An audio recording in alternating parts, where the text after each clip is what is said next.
Hey, what's going on, everybody? It's Vince from Crushing Strength Fitness and MMA. About a week ago, I made a video talking about, my experience with lifting as a beginner and how my training has changed over the past year and a half.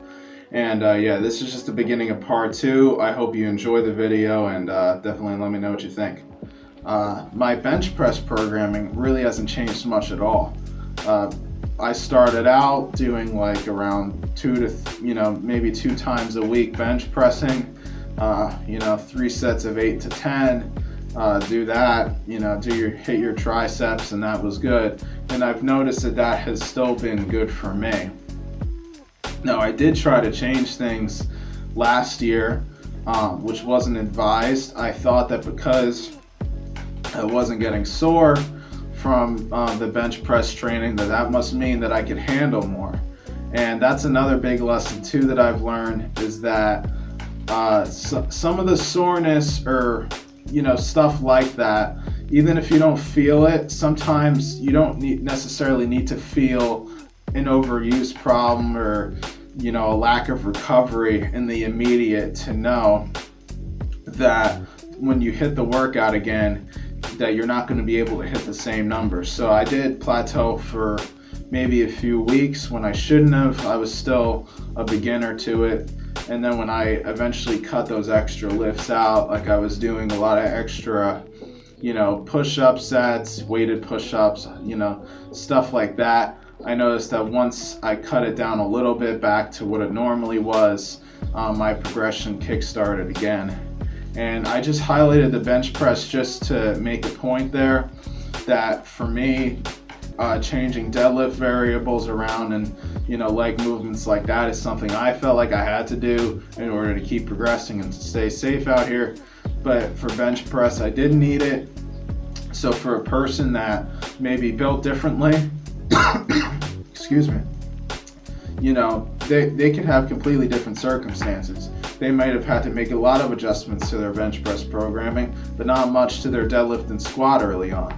Just something that I noticed, sometimes the changes you make to your program are very different, so it's best not to just copy someone, but to do research into what actually works for you and look at your own training and how it's progressing. And you have to look at how you're progressing. Are you progressing? That's a big thing, and I know that's an obvious point, but sometimes you can't get into a cycle of spinning your wheels on something if it's just not working. And I noticed that, for me, that was the conventional deadlift. Once I took that out of the program, my posterior chain got better, and things just went up from there. So just moving to the next point, I wanted to talk a little bit about nuance. That's something that comes after you've been training a good while. Maybe that beginner program's starting to fade out. You need a little bit more nuance to the program to make it continue to work. So I noticed for me, I've had a few shifts. I started out exclusively full body 3 times a week, and I stayed like that for a long time. And it eventually, not even that long ago, I noticed that the workouts, just how intense it would get with the increase in weight, eventually warranted me to start to split some of the sessions from full body to maybe upper lower occasionally, not all the time, because I love full body sessions, just something about it, even though it's longer hard work, just something about it, I like it better. But sometimes I know when it's not applicable. In particular, if I'm hitting Romanian deadlifts and some other rowing variation or chin-ups, I know that if I add presses on top of that, I'm going to be out here, hitting the weights in the shed for almost, after 4 hours, it does get to a point where it gets excessive. So I know for me that I'm at a point where Romanian deadlifts and all else that's going on with it needs to be on its own day. We'll call that a back and lower day. And that's just how things are working right now. And I know that for my bench press training and my other presses, I'm still at a point where the program doesn't look that different. There are a few extra lifts in there, which I'll get to, but mostly the philosophy is the same. So when I started out, I had to change those lifts, like I said, and then I got to a point where I was progressing with those lifts very well. I'm still getting in that every other day frequency is what I'll call it. So let's say I hit legs Monday, I could still hit them Wednesday and Friday along with all the back work, and I'd be fine. But just recently, maybe November or maybe late November, I noticed that that stopped working too. And that's another thing you have to expect with training. Just keep everything else in check. That's another big thing. For me, nutrition's always in check, sleep's in check as best as I can, and other things like that, lifestyle wise, are in check. That way I know that if there's a training problem, if I'm not progressing, if I'm having some sort of issue in the gym here, I know that I can boil it down to an issue with the programming itself. I can't blame it on anything else. I could actually see that maybe the frequency, maybe the sets per week, or whatever else might actually be off, and that's making me fail at progressing. So with that being said, just recently, like November, I noticed that every other day hitting legs and back just wasn't cutting it anymore. I think the one session I hit big 3 sets of Romanian deadlifts along with some other back work. I came back, maybe that Wednesday if that was a Monday, and I tried to hit some trap bar Romanian deadlifts, and my reps were really low, and I could barely do any sort of good work or productive work. I looked at my training. I took a look at it. I saw, was there anything I could have done differently for this week? Are doing these lifts back to back not good, when it comes to every other day?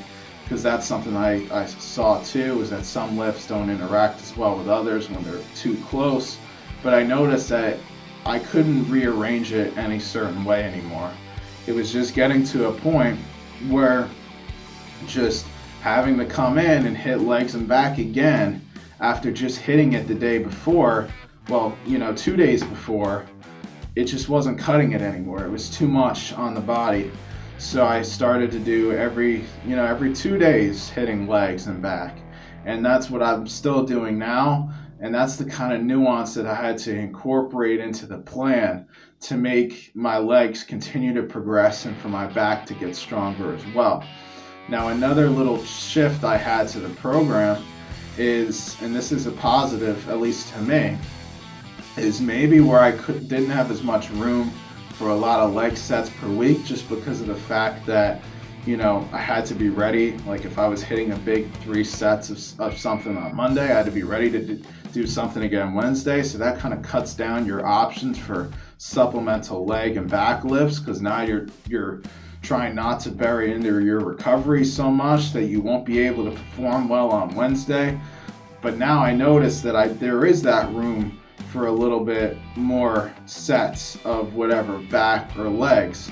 So my leg sets per week have actually gone up on squats, deadlifts, and everything just because of that.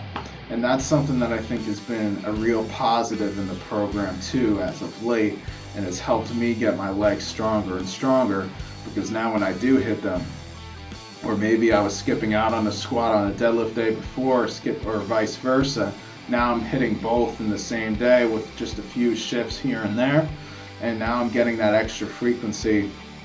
Well, maybe the frequency's lacking per se a little bit, but now those sets per week are coming up, those hard sets per week, and that's something that's worked very well. So just wanted to mention that, because nuance starts to become an important topic as you're progressing in your program. Again, not advice, just telling you what I've noticed with my own program and what I think seems to be the general idea of how things work. The same program that you're using now, or that I'm using now, isn't going to work forever. You're going to have to change things to continue to ask your body to make these big progressions. So that is the end of part 2 of Lifting for Beginners / my experience. I hope you enjoyed the video. If you did like the video, leave a like, comment, subscribe, share the video, and until next time, have a great night.